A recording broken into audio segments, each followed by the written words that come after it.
সংবাদ। এবারের স্বপ্ন 2041 সালের মধ্যে মধ্যম আয়ের পর্যায় পেরিয়ে সমৃদ্ধ বাংলাদেশ করার।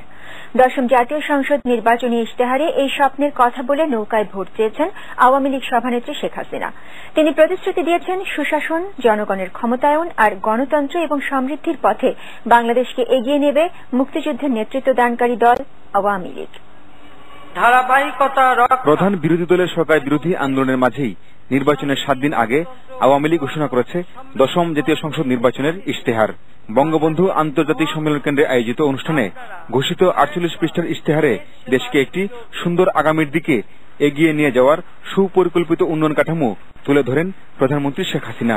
দেশবাসী সঠিক সিদ্ধান্ত নিলে আগামী 5 বছরে বাংলাদেশ খাদ্যে উদ্বৃত্ত হবে, খাদ্য নিরাপত্তা নিশ্চিত হবে, অপুষ্টির অভিশাপ দূর হবে, দারিদ্র্যের লজ্জা ঘুচে যাবে, নিরক্ষরতা দূর হবে, শিক্ষিত দক্ষ মানব সম্পদ গড়ে উঠবে, শিল্প সভ্যতার ভিত্তি রচিত হবে, প্রতি ঘরে বিদ্যুৎ পৌঁছাবে, বেকারত্বের অবসান ও কোটি কোটি তরুণ তরুণীর কর্মসংস্থানের ব্যবস্থা করা হবে, সবার জন্য স্বাস্থ্য সেবা নিশ্চিত হবে, ব্যবসা বাণিজ্যের প্রসার ঘটবে, যোগাযোগ ব্যবস্থার আমূল পরিবর্তন হবে, পরিকল্পিত নগর জনপদ গড়ে উঠবে, রাজধানী ঢাকা যানজট মুক্ত নগরীতে পরিণত হবে এবং ডিজিটাল বাংলাদেশ সমৃদ্ধির সোপানে পা রাখবে।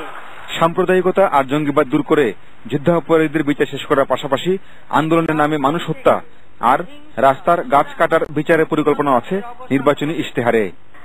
যুদ্ধাপরাধীদের বিচার বানচাল করতে গিয়ে যারা আন্দোলনের নামে হত্যা, সন্ত্রাস, মসজিদে আগুন দেয়া, পবিত্র কোরআন শরীফে অগ্নিসংযোগ, শিল্প কারখানায় অগ্নিসংযোগ, রেল ও সড়ক এবং অন্যান্য অবকাঠামো ধ্বংস, রাষ্ট্র জনগণের সম্পদের ধ্বংস, সংখ্যালঘু সম্প্রদায়ের উপর হামলা এবং তাদের উপাসনালয় ধ্বংস, লুটপাট ও বৃক্ষ নিধন করেছে, ইনশাআল্লাহ তাদেরও বিচার একদিন বাংলাদেশে করা হবে।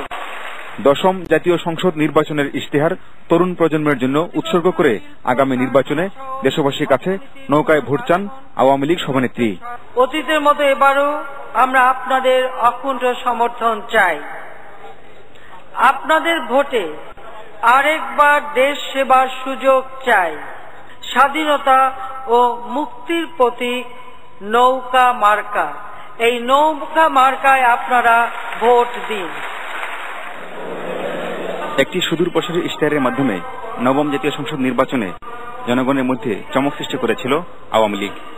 আগামী 5 জানুয়ারি দশম জাতীয় সংসদ নির্বাচনকে সামনে রেখে আরও একটি মধ্যময় দেশে পরিণত করার এবং সমৃদ্ধ বাংলাদেশ গড়ার ইশতেহার দিয়েছেন বর্তমান প্রধানমন্ত্রী ও আওয়ামী লীগ সভানেত্রী শেখ হাসিনা। Pinaki Talukdar, ATN news, Dhaka. এই মুহূর্তে গুলশানে বিএনপি চেয়ারপারসন বেগম খালেদা জিয়ার বাসার সামনে আছেন আমাদের সহকর্মী নাজিয়া আফরিন। তিনি সরাসরি যোগ দিচ্ছেন আমাদের সঙ্গে।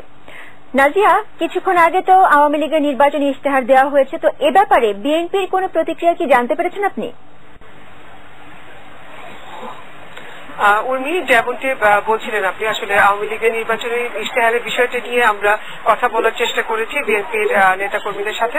তবে আপনি যেহেতু জানেন যে বিএনপি নেতাকর্মীরা এখন সরাসরি কোনো চেয়ারপারসনের যে কার্যালয় গুলশানে সেখানে অথবা নয়াপল্টনের কেন্দ্রীয় কার্যালয় সেখানেও কেউ যাচ্ছেন না।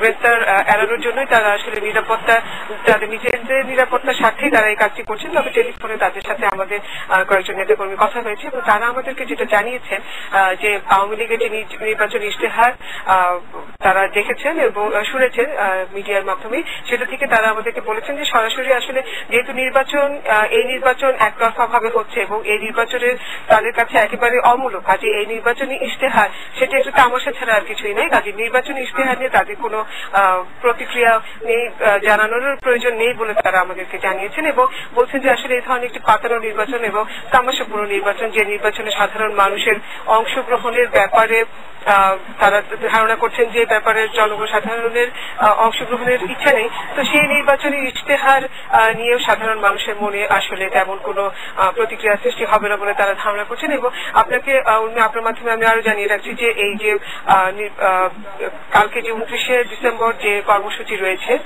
মার্চ ফর ডেমোক্রেসি বিএনপি এবং আশার দলীয় জোটের যে কর্মসূচি তারা ডাক দিয়েছে, সেই কর্মসূচি সফলভাবে যাতে সম্পন্ন হতে পারে সেই জন্যই এই নেতাকর্মীরা এখন পর্যন্ত আত্মগোপনে রয়েছেন এবং তারা বিএনপি কেন্দ্রীয় কার্যালয়ে তারা আসছেন না। এবং বিএনপির নেত্রীর বাসায় আমরা যেহেতু বিকাল থেকে অবস্থান করছি, সেখানে আমরা দেখতে পাচ্ছি যে এখনো পর্যন্ত বিএনপি নেতাকর্মীরা এখানে আসেনি বা তারা এখানে আসার চেষ্টা করেননি। এখানে নিরাপত্তা কর্মীরা রয়েছে, আইন শৃঙ্খলা রক্ষাকারী বাহিনীর সদস্যরা এখানে পাহারায় রয়েছে। এবং আমরা যতটুকু জানতে পেরেছি যে বেগম জিয়া রাতের দিকে তার যে গুলশান কার্যালয় রয়েছে সেখানে যাবেন এবং সেখানে নেতাকর্মীরা যদি আসতে পারেন তাদের সাথে যোগাযোগ করবেন, কিন্তু এমনি পরে তাদের সাথে যোগাযোগ করছেন এবং অনেকটা কৌশলগত কারণেই তারা আসলে গ্রেফতার এড়ানোর জন্যই তারা সরাসরি প্রত্যক্ষভাবে নেত্রীর সাথে দেখা করছেন না, কিন্তু টেলিফোনের মাধ্যমে তাদের যোগাযোগ রয়েছে এবং বিএনপি চেয়ারপারসন তাদেরকে দিক নির্দেশনা দিচ্ছেন আসলে কালকের কর্মসূচি যাতে সফলভাবে অনুষ্ঠিত করা যায়। এবং নেতাকর্মীরা আমাদের জানিয়েছেন যে তাদের অবস্থান কর্মসূচিটি হবে একেবারে শান্তিপূর্ণ, কোন রকম সহিংস কোনো কর্মকাণ্ড করার তাদের কোনো ইচ্ছে নেই। এবং আপনার মাধ্যমে আমি দর্শকদের জানাতে চাই যে নেতাকর্মীরা আমাদের জানিয়েছেন যে অনেক নেতাকর্মী ইতিমধ্যে ঢাকায় এসে পৌঁছেছেন এবং যারা পথে আছেন তারা কালকে সকাল থেকে এই সমাবেশ স্থলে উপস্থিত হবেন এবং এই কর্মসূচিতে অংশ নেবেন। এবং বিএনপি চেয়ারপারসন সরাসরি এই কর্মসূচিতে যোগদান করবেন কিনা সে ব্যাপারে এখন আমরা নিশ্চিত হতে পারিনি, কিন্তু যতটুকু জানতে পেরেছি যে তিনি ভিডিও বার্তার মাধ্যমে হলেও নেতাকর্মীদের তাদের বক্তব্য তুলে ধরবেন এবং নেতাকর্মীরা সেভাবে প্রস্তুত নিচ্ছেন। এবং আর যে কেন্দ্রীয় নেতারা রয়েছেন তাদের ব্যাপারে আমরা যতটুকু জানতে পেরেছি যে এখন পর্যন্ত তারা কেন্দ্রীয় চেয়ারপারসনের কার্যালয়ে শেষ পর্যন্ত পৌঁছবেন কিনা বা যাবেন কিনা, কিন্তু তারা ধারণা করছেন যে তাদের এখন সরাসরি আসলে এই ধরনের সরাসরি আসার আসলে কিছুটা ঝুঁকি রয়েছে। এবং তারা জানেন যে এখানে গুলশানের চেয়ারপারসনের কার্যালয়ে যে সেখানে আইন শৃঙ্খলা রক্ষাকারী বাহিনী অনেক আইন শৃঙ্খলা রক্ষাকারী বাহিনীরা রয়েছেন, কাজে তারা আশঙ্কা করছেন যে কেউ গ্রেফতার হয়ে যেতে পারেন, গ্রেফতার এড়ানোর জন্যই তারা আসলে যাবেন না শেষ পর্যন্ত, এমনটি আমরা ধরছি। কিন্তু এছাড়া সুশীল সমাজ এবং যে বিভিন্ন রকমের অন্যান্য পেশাজীবীরা রয়েছেন, সাংবাদিকরা রয়েছেন, তারা যেমন গতকালও গিয়েছিলেন আজও তারা যেতে পারেন এবং চেয়ারপারসনের সাথে কথা বলতে পারেন এবং চেয়ারপারসন ওখানে বেশ কিছুক্ষণ সময় থাকবেন বলেও আমরা তেমনটি জানতে পেরেছি। পরবর্তী সংবাদে আমরা আপনাকে হয়তো আরো জানাতে পারব। অনেক ধন্যবাদ নাজিয়া, নিশ্চয়ই আপনার সাথে পরবর্তীতে আবারও যোগাযোগ করব। দর্শক, বিএনপি চেয়ারপারসন বেগম খালেদা জিয়ার বাসার সামনে থেকে কথা বলছিলেন আমাদের সহকর্মী নাজিয়া আফরিন।